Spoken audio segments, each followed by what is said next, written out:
Hello again. Good afternoon to everyone. Again, this is Dong.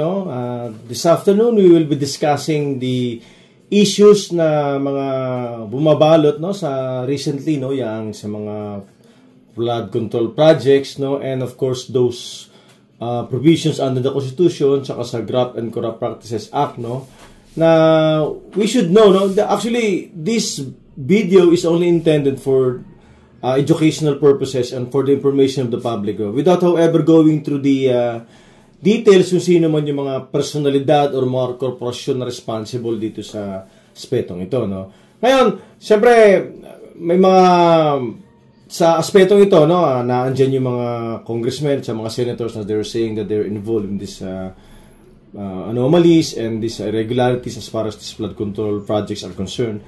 But we will now discuss kung ano ba talaga yung mga papel ng mga senador at mga congressman para doon sa mga proyekto na ginagawa pang infrastruktura na kasama ang DPWH. Now, of course, first and foremost, under Article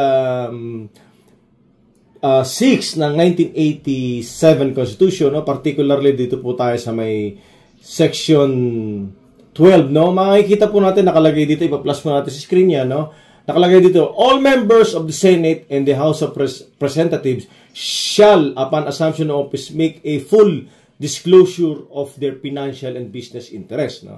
They shall notify the House concerned of a potential conflict of interest that may arise from the filing of a proposed legislation of which they are authors. So, sa mga tuwid, ang mga senador at sa mga congressmen ay merong obligasyon na i-disclose yung full disclosure ng kanilang financial na at saka business interest. So meaning, there must be no conflict. In fact, kasi sinasabi ng Konstitusyon dito, yung tinatawag lang natin potential conflict of interest. Doon sa mga proposed legislative actions na sila magiging author.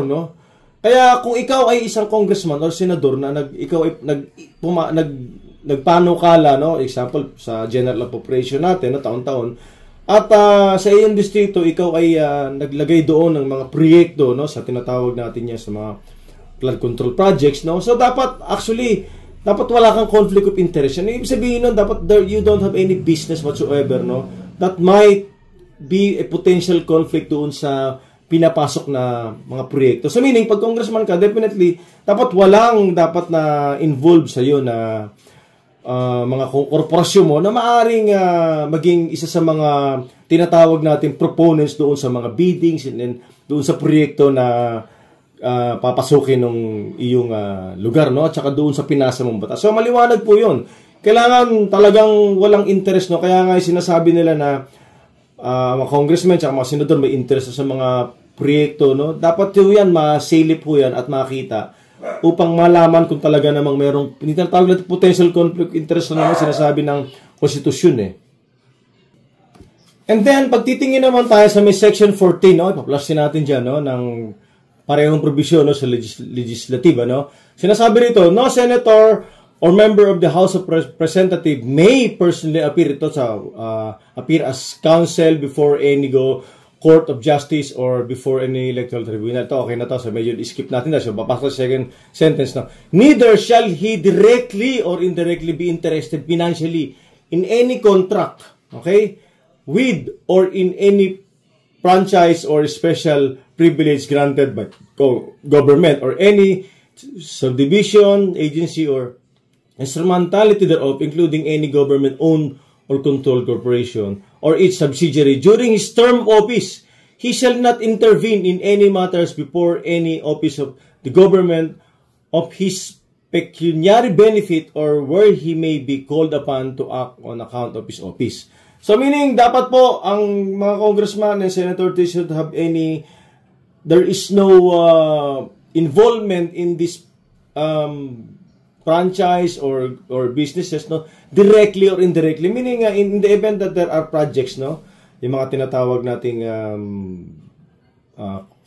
flood control project so dapat wala silang interest diyan so meaning maliwanag naman yun na kaya nga yung mga ibang congressmen at ibang senador na mayroong interest yan magkakaproblema sila doon sa dito sa konstitusyon dahil unang-una ang pinoprotektahan po dito yung yung integridad ng proyekto, no. Dapat para namang ikaw ay gagawa ng batas and then all of a sudden you will be involved in this project. When you say directly or indirectly, it means that the corporation that will be involved in this project, dapat wala kang interest doon, no? Kaya mayroon mga sinasabi nagdadebit sila ng interest, no? However, even if you don't have any interest in the project or in the corporation, you're not one of the incorporators. However, if one of your relatives, such as your children or your spouse, is one of those incorporators or part of the corporation, that will fall under that category indirectly, no? So, yan po ang mga aspetong dapat nating malaman, ano? Kasi marami na nga talagang katanungan dito sa mga proyektong ito. Bakit naman gagawa ng project? And then all of a sudden, sila pa magiging interesado rito, which is under the Constitution, bawal na bawal po yan. Ngayon, paano naman po yan? Paano naman natin i-connect itong provision ng saligang batas na ito dito sa may existing laws, no? Yung mga criminal liabilities, no? Meron po tayo dito sa RA 3019, no? Anti-Graft and Corrupt Practices Act. Pag nakita nyo po dito sa may Section 3, no? Letter H, no? Ipa-plus po natin dito yan para mabasa nyo, no? Ayan, no? H. Directly or indirectly having financial or pecuniary interest in any business, contract, or transaction in connection with which he intervenes or take part in his official capacity or in which he is prohibited by the Constitution or by any law from having any interest, no? So, meaning, if this congressmen or senators would somehow be involved in this project to whom they have directly participated, now, papasok ngayon sa letter H ng Graft and Corrupt Practices Act, no? Because of the fact na yung interest mo, yung interest mo ay magkakaroon ka ng pecuniary interest, no, doon sa mga proyektong ginawa mo, no? Ikaw ay congressman, ikaw senador, no? So, kasama na rin dyan yung mga empleyado ng gobyerno sa DPWH. Now, ang tanong ngayon dito, paano naman po yung tinatawag nating mga private individuals, yung mga korporasyon, yung mga construction firm na they took part in this project and yet sila yung binabato ngayon ng marami na hindi nga radulin natapos ang project or substandard yung mga quality ng proyekto or may mga ghost project. Kaya question, kasi meron po tayong tinatawag na civil forfeiture, no? Doon sa pag ang isang government official ay napatunayang meron siyang unexplained wealth, no? At pwede hong ma-forfeit ang kanyang mga ari-arian, no? Base sa ebidensya na pag ito'y that is not commensurate to his income, no? As against his assets, no? Whether it may be real property or pera sa bangko or any property for that matter, no? Paano naman yung mga individual, no, na mga tinatawag natin private individual? So meaning hindi mapoporpit kasi they are not covered by this RA 3019, no? Tinatawag natin Anti-Graft and Corrupt Practices Act. Okay. So papasok po din tinatawag natin conspiracy, no? If these contractors who allegedly took part in these anomalous transactions and they did not deliver what the loan or the project supposed to, they should have delivered to the people, no? They can be charged by conspiracy, no? Through conspiracy doon sa kanilang nagawang mga mali na proyekto, no? So, magkakaroon tayo dito ng tinatawag nating civil forfeiture, no? At ito po ay sasaklaw po dito sa Article 9, no? Ng itong RA 3019, no? Pag pinabasa niyo po itong, Section 9 pala, no? Penalties or for violation, no? So, any public office or officer or private person, no? Sinasabi private person nga, kaya nga pag nagkaroon ka ng conspiracy, no, maaari ka ma-convict dito, no? Private person committed any of the following unlawful acts or omissions enumerated in sections 3, 4, 5, and 6, no? Yung nabanggit natin kanina, kasama rin yung letter H, no?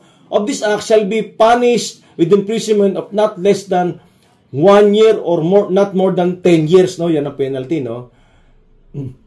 Perpetual disqualification from public office, hindi na sila pwedeng humawak ng posisyon sa gobyerno, no?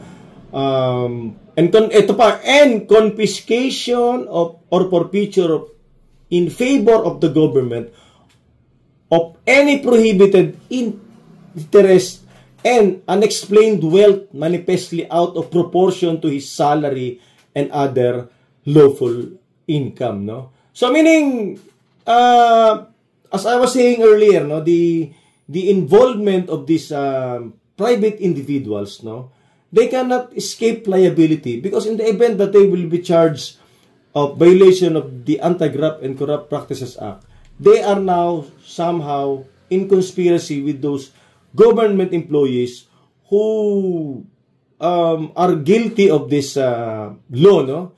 So, yung civil forfeiture po na magagawa ay maaari pong gawin ng gobyerno kasama yan sa kaso.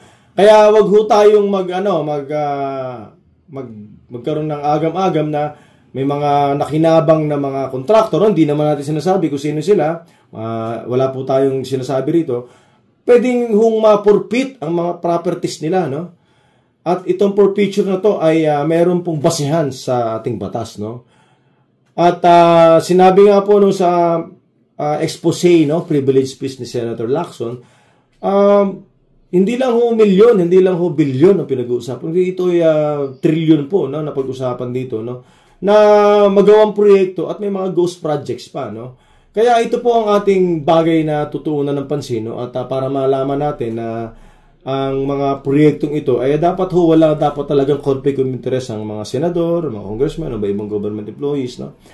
At kung sino man po ang taong involved dito, of course, siya mananagot, no? Pati rin yung kung ikaw ay membro ka ng isang government agency at meron kang asawa or anak na sumasama dito sa mga proyektong ito, no? Naging na-awardan ng mga proyektong ito. Siyempre, nagkakaroon po ito na tawag nating indirectly, no, participating in that projects, no? Kaya yun po ang ating masasabi dyan. Kaya tabayan na lang po ang mga darating na mga investigasyon, no? At naway maayos po ito at sana may mangyari at matuloy po kung ano man ang mga kaso yung sasampan nila. Okay, maraming salamat po. Ito po si Dong. Magandang hapon po sa inyo lahat.